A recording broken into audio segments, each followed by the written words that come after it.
On a tous déjà été confrontés au manque de respect, que ce soit dans un cadre professionnel, familial ou même entre amis. Mais comment réagir? Se battre? Laisser passer?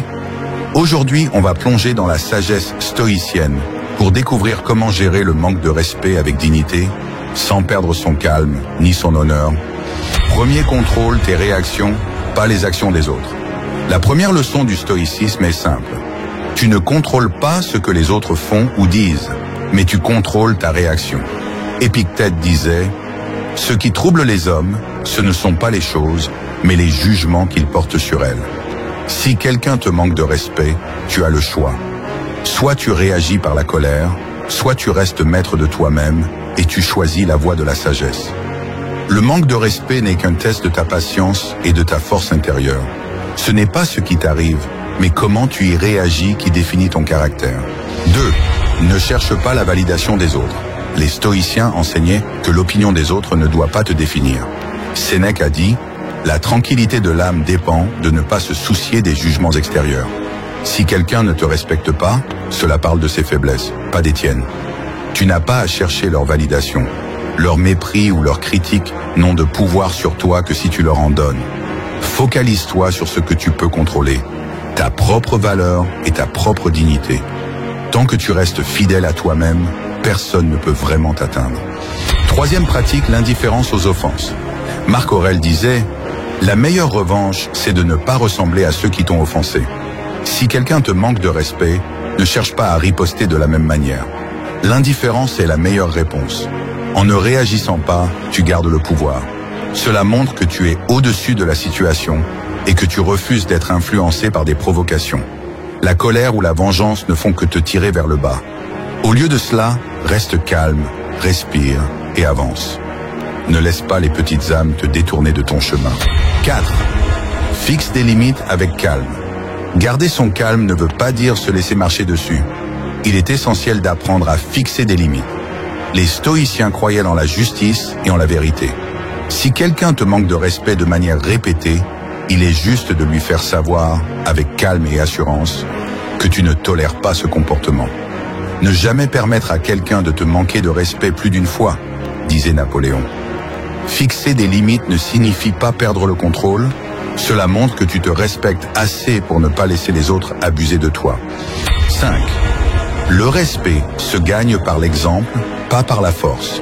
Le respect ne se réclame pas, il se gagne par l'exemple. En restant maître de toi, en gardant ton calme, tu montres ta force intérieure. Confucius disait « Le silence est un ami qui ne trahit jamais ». Si tu cherches à te battre ou à riposter par la violence, tu perds l'occasion de montrer ta grandeur d'âme. Le véritable respect, c'est celui que tu inspires par tes actions, par ta sagesse et par ta maîtrise de soi. Garde cette leçon en tête, le respect commence par le respect de soi-même. Le manque de respect n'est pas un reflet de ta valeur, mais de l'ignorance des autres. Grâce à la sagesse stoïcienne, tu peux apprendre à réagir avec calme, dignité et assurance. N'oublie jamais que le plus grand pouvoir que tu possèdes est celui de contrôler tes réactions. Commente ci-dessous si tu as déjà dû faire face au manque de respect et abonne-toi pour plus de vidéos inspirantes.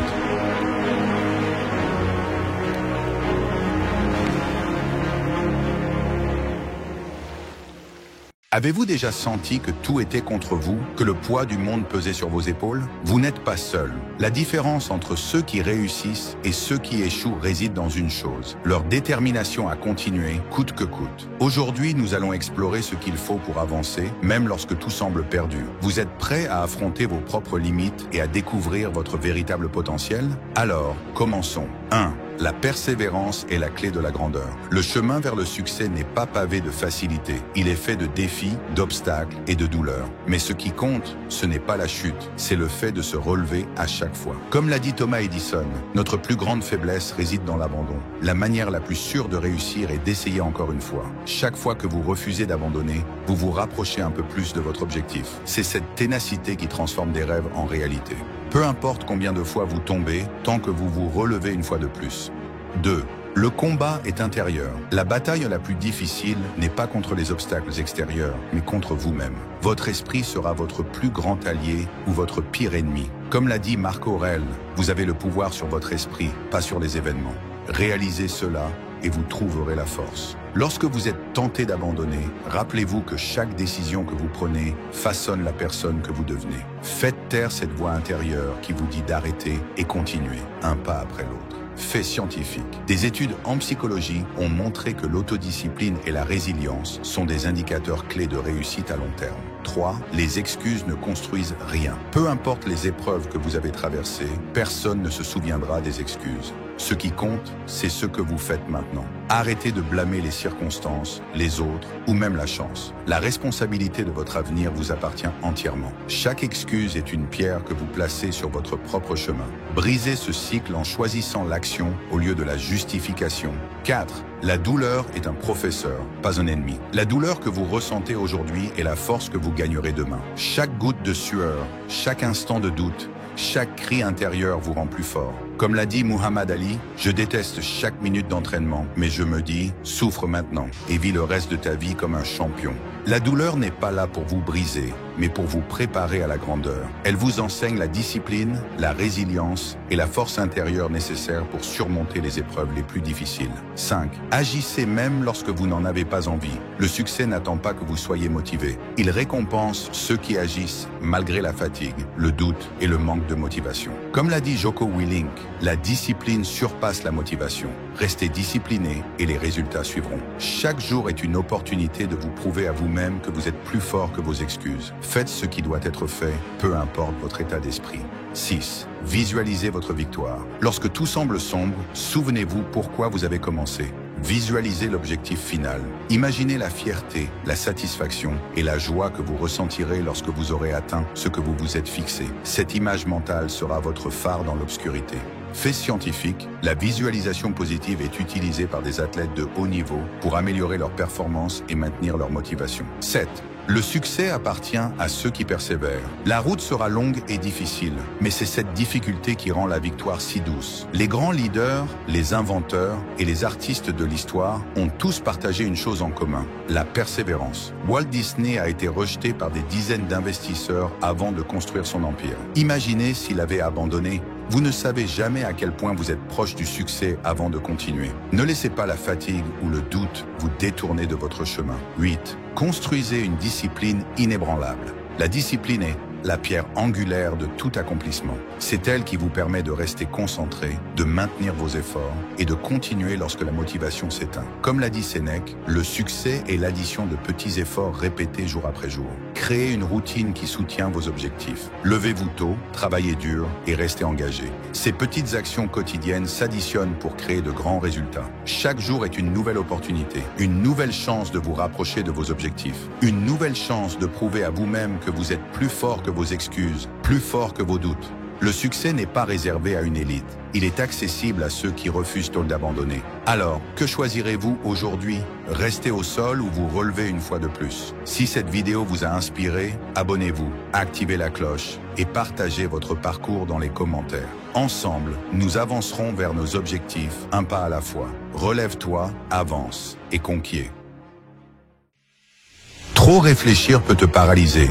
Chaque décision devient un casse-tête, chaque action est retardée et tu te retrouves bloqué dans une boucle de doute. Aujourd'hui, on va plonger dans le stoïcisme, une philosophie qui prône l'action plutôt que la suranalyse. Voici 10 méthodes stoïciennes pour arrêter de trop penser et enfin passer à l'action.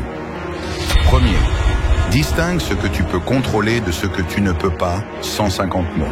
Les stoïciens enseignent que trop penser vient souvent du fait que l'on s'inquiète de ce qui est hors de notre contrôle. Épictète disait « Ce qui trouble les hommes, ce ne sont pas les événements, mais les jugements qu'ils portent sur eux. » La clé est de concentrer ton énergie sur ce que tu peux influencer et de lâcher prise sur ce qui est hors de portée. Chaque fois que tu te perds dans des pensées inutiles, demande-toi « Est-ce que j'ai du contrôle sur cela ?» Si la réponse est non, laisse tomber et avance. 2. Prends des décisions rapides. Le stoïcisme encourage la prise de décisions rapides. Trop analyser retarde l'action et te garde dans l'incertitude. Sénèque disait « Ce n'est pas parce que les choses sont difficiles que nous n'osons pas, mais parce que nous n'osons pas qu'elles sont difficiles. Décide rapidement, agis et apprends en cours de route. L'action, même imparfaite, est toujours mieux que l'inaction. Prends l'habitude de trancher, de choisir une direction et d'apprendre des résultats plutôt que de stagner dans la réflexion. Troisième, pratique l'indifférence. Le concept d'indifférence est central au stoïcisme. Ne te laisse pas submerger par l'émotion ou les pensées excessives. Marc Aurèle disait « Si tu es affligé par quelque chose d'externe, la douleur n'est pas due à la chose elle-même, mais à l'estimation que tu en fais. » Quand tu suranalyses une situation, tu lui donnes trop d'importance. Pratique l'indifférence face aux résultats. Fais ce que tu peux, laisse le reste au destin et détache-toi émotionnellement du résultat final. 4. Adopte la visualisation négative. La visualisation négative est une méthode stoïcienne puissante pour arrêter de suranalyser. Imagine le pire scénario possible. Paradoxalement, cela te libère de la peur et de l'anxiété. Une fois que tu as accepté que le pire peut arriver, tu réalises que la plupart de tes craintes sont exagérées. Épictète disait « Ne cherche pas à ce que les événements arrivent comme tu le désires, mais désire qu'ils arrivent comme ils arrivent. » En acceptant l'imprévu, tu réduis ton besoin de tout suranalyser. Fibre. Fais confiance à ton instinct. Le stoïcisme prône la confiance en soi et en son instinct. Arrête de remettre en question chaque choix que tu fais. Prends des décisions basées sur tes valeurs et fais confiance à ta capacité d'adaptation. Sénèque disait « La chance favorise l'esprit préparé. L'action guide les résultats. Et même si ton choix n'est pas parfait, il te conduira là où tu dois être. Ton instinct est souvent plus fiable que de longues réflexions. Alors écoute-le. 6. Définis des priorités claires. Le manque de clarté dans tes priorités est une cause majeure de suranalyse. Les stoïciens enseignent l'importance de savoir ce qui est vraiment important. Marc Aurèle écrivait « Ce qui n'est pas utile à la ruche ne l'est pas non plus à l'abeille. Concentre-toi sur ce qui compte. Classe tes tâches et tes décisions par ordre de priorité et élimine celles qui n'ont pas d'impact significatif sur tes objectifs à long terme. Quand tu sais ce qui est essentiel, tu ne perds plus de temps à trop réfléchir sur des détails insignifiants. 7. Accepte l'imperfection. Les stoïciens rappellent que la perfection est une illusion. Chercher la perfection dans chaque décision ou chaque action ne fait que paralyser. Épictète enseignait « L'homme sage ne s'attend pas à ce que les choses se passent toujours comme il le souhaite. » Plutôt que de suranalyser en cherchant la solution parfaite, adopte une approche pragmatique. L'imperfection fait partie du processus. C'est en acceptant que les erreurs et les échecs sont des étapes inévitables que tu pourras avancer sans crainte de l'inconnu. Right.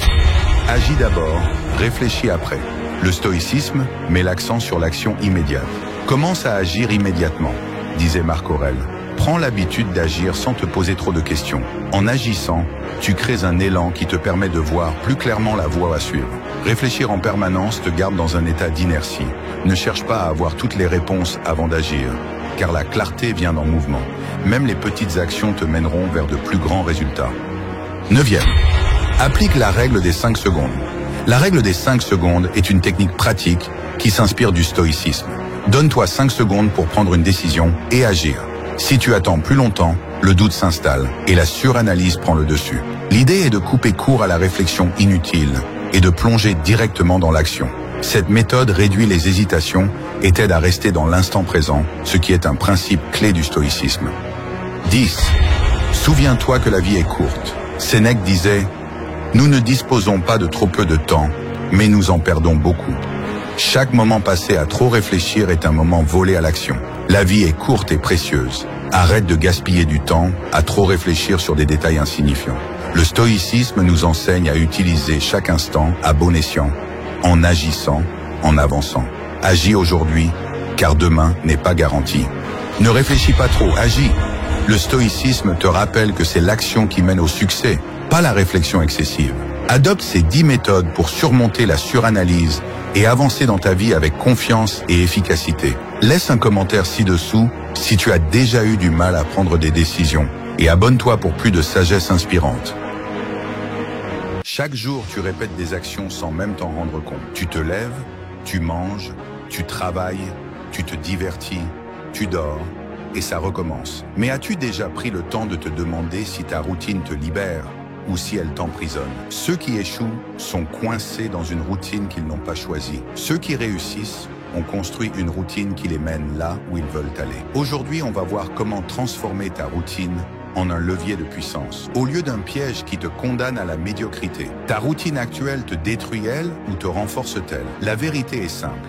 Tu es le produit de ce que tu fais chaque jour. Regarde autour de toi. Ceux qui réussissent ont des habitudes claires et disciplinées. Ceux qui stagnent se laissent porter par le hasard. Tu ne deviens pas en forme par accident. Tu ne deviens pas riche par accident. Tu ne deviens pas puissant mentalement par accident. Tout est une question de routine. Comme l'a dit Aristote, nous sommes ce que nous répétons sans cesse. L'excellence n'est donc pas un acte, mais une habitude. Alors pose-toi cette question simple. Est-ce que tes habitudes actuelles te rapprochent de tes objectifs ou t'en éloignent? Les routines destructrices qui te gardent un faible. Beaucoup de gens sont piégés dans une routine qui les tire vers le bas. Ils répètent les mêmes erreurs jour après jour, sans jamais se poser de questions. Les routines destructrices, ce sont se réveiller tard et commencer la journée sans but. Passer des heures à scroller sur les réseaux sociaux sans rien en tirer. Manger n'importe quoi et se plaindre du manque d'énergie. S'entourer de personnes qui ne les inspirent pas. Ces habitudes ne sont pas anodines. Elles t'ancrent dans une version affaiblie de toi-même. Comme l'a dit James Clear dans Atomic Habits,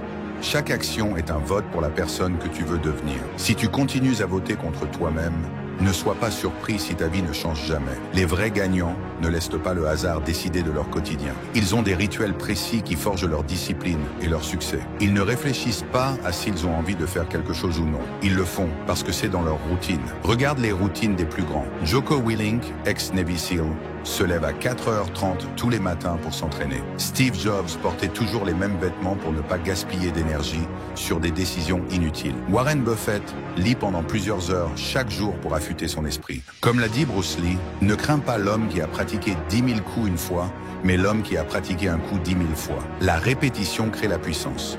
À toi de choisir quelles habitudes tu veux répéter. Comment créer une routine qui te propulse? Si ta routine actuelle te ralentit, il est temps de la reprogrammer. Commence par ces 3 questions. 1. Quelles sont les 3 habitudes que j'ai aujourd'hui et qui me tirent vers le bas? 2. Quelles sont les 3 habitudes des gens que j'admire et que je pourrais adopter? 3e. Comment puis-je intégrer ces nouvelles habitudes progressivement? Puis applique le principe des 1%. Chaque jour, améliore ta routine d'un petit pourcentage. Après 1 an, tu seras transformé. L'excuse « je suis trop occupé » est un mensonge. Combien de fois as-tu entendu quelqu'un dire « j'aimerais avoir une meilleure routine, mais je n'ai pas le temps ». C'est un mensonge. Tout le monde a le temps. Ce qui manque, c'est la gestion du temps et la discipline. Regarde Elon Musk. Il dirige plusieurs entreprises tout en trouvant le temps de lire, d'apprendre et de rester en forme. Il a les mêmes 24 heures que toi. La vraie question n'est pas « as-tu le temps ?», mais « es-tu prêt à éliminer ce qui ne t'apporte rien ?» Comme l'a dit Seneca, ce n'est pas que nous avons peu de temps, c'est que nous en perdons beaucoup. Conclusion. Ta routine est soit une prison,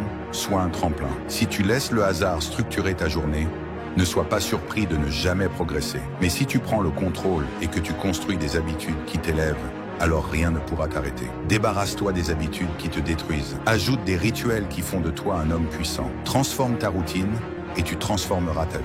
Dis-moi en commentaire, quelle habitude vas-tu changer dès aujourd'hui? La volonté de puissance est un concept philosophique fascinant qui décrit notre désir inné de dépassement et de réalisation de soi. Popularisé par le philosophe Friedrich Nietzsche, ce concept soulève des questions fondamentales sur nos motivations, notre force intérieure et notre capacité à transformer notre existence. Dans cette vidéo, nous explorons ce qu'est la volonté de puissance, ses implications et comment elle peut nous inspirer à embrasser notre potentiel. Io 1. Qu'est-ce que la volonté de puissance? La volonté de puissance, selon Nietzsche, est bien plus qu'une simple quête de pouvoir ou de domination. C'est une force intérieure qui pousse chaque individu à s'améliorer, à se surpasser et à créer sa propre réalité. Nietzsche écrivait « L'homme doit trouver sa grandeur dans la capacité de se dominer lui-même. Cette volonté n'est pas dirigée contre les autres, mais contre soi-même pour aller au-delà des limitations et devenir la meilleure version de soi. Elle représente une énergie créatrice, un moteur de transformation personnelle. 2. La différence avec le désir de pouvoir. Il est important de distinguer la volonté de puissance de l'idée de soif de pouvoir. Le désir de pouvoir est souvent orienté vers la domination sur autrui, tandis que la volonté de puissance est un développement intérieur. Par exemple, dans le sport, un athlète cherche à se dépasser pour atteindre des records personnels à travers le travail et la persévérance, sans nécessairement écraser les autres. Cette volonté est une quête de perfection qui repose sur la discipline et l'auto-amélioration, plutôt qu'une simple domination. Troisième, exemple historique de la volonté de puissance. Certains personnages historiques illustrent parfaitement la volonté de puissance. Leonardo da Vinci, par exemple, était animé par une insatiable curiosité et une envie constante de repousser les limites de ses connaissances. Ce besoin de création et d'exploration est une expression de la volonté de puissance. Marie Curie, autre exemple, a surmonté les obstacles de son époque pour découvrir la radioactivité, transformant ainsi non seulement sa vie, mais aussi la science. Ces figures incarnent une ambition qui dépasse la simple reconnaissance. Elles cherchaient à concrétiser leurs idéaux à travers leurs œuvres et leurs découvertes. 4. La volonté de puissance et le dépassement de soi. La volonté de puissance s'exprime dans notre capacité à surmonter les difficultés, à résister aux épreuves et à transformer les obstacles en opportunités de croissance. Nietzsche déclarait « Ce qui ne me tue pas me rend plus fort ». Cette citation résume l'essence de la volonté de puissance, la capacité de se renforcer par l'adversité. Par exemple, les sportifs de haut niveau s'entraînent intensément, non pas seulement pour vaincre leurs concurrents, mais surtout pour repousser leurs propres limites. Cette force intérieure leur permet de se transformer en des versions d'eux-mêmes, toujours plus résilientes et performantes. 5. La création de sens et la réalisation de soi. Nietzsche pensait que la volonté de puissance nous pousse à créer du sens dans notre vie. Ce n'est pas une recherche de confort ou de sécurité, mais un besoin de donner un but à notre existence. En refusant les réponses toutes faites, on choisit de tracer notre propre chemin. Par exemple, un artiste qui crée des œuvres uniques, non pour la gloire, mais pour exprimer sa vision du monde, illustre la volonté de puissance en action. En créant son propre sens et en suivant sa voie, il dépasse les attentes sociales pour donner un sens personnel à sa vie. 6. La volonté de puissance comme force évolutive.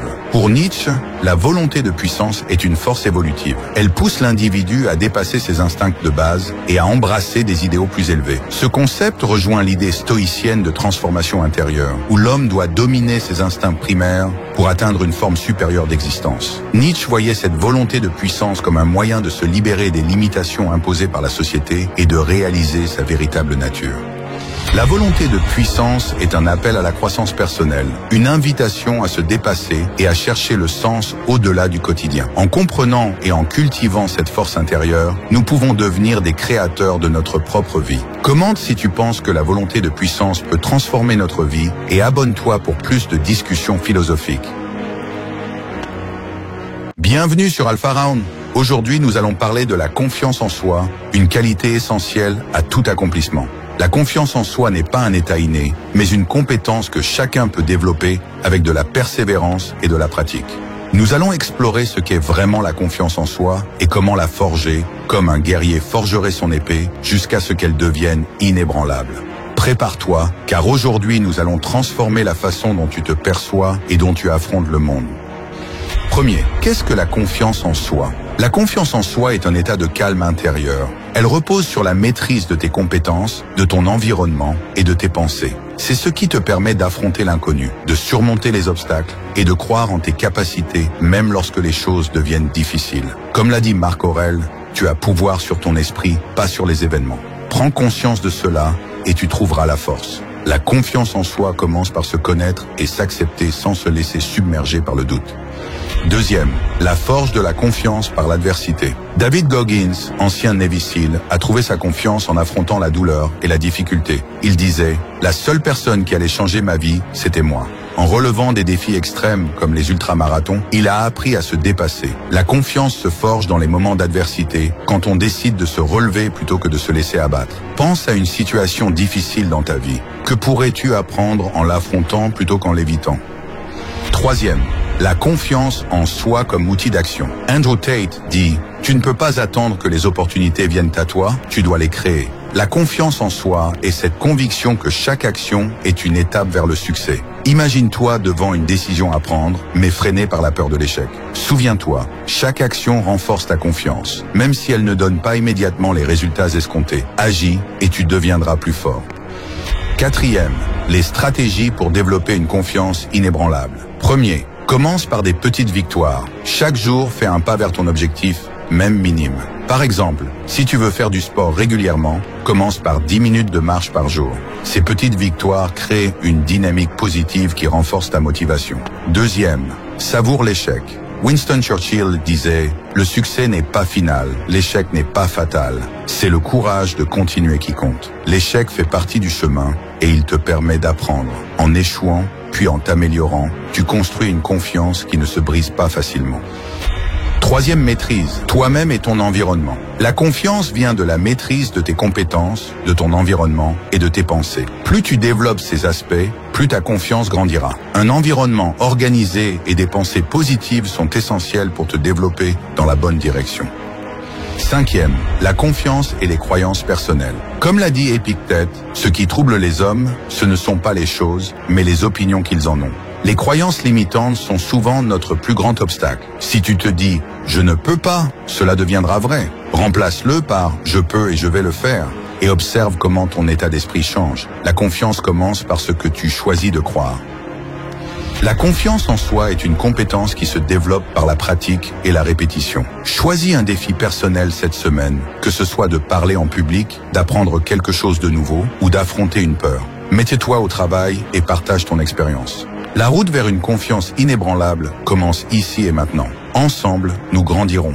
Abonne-toi à Alpha Raon et rejoins-nous dans cette quête pour une vie de maîtrise et de réussite.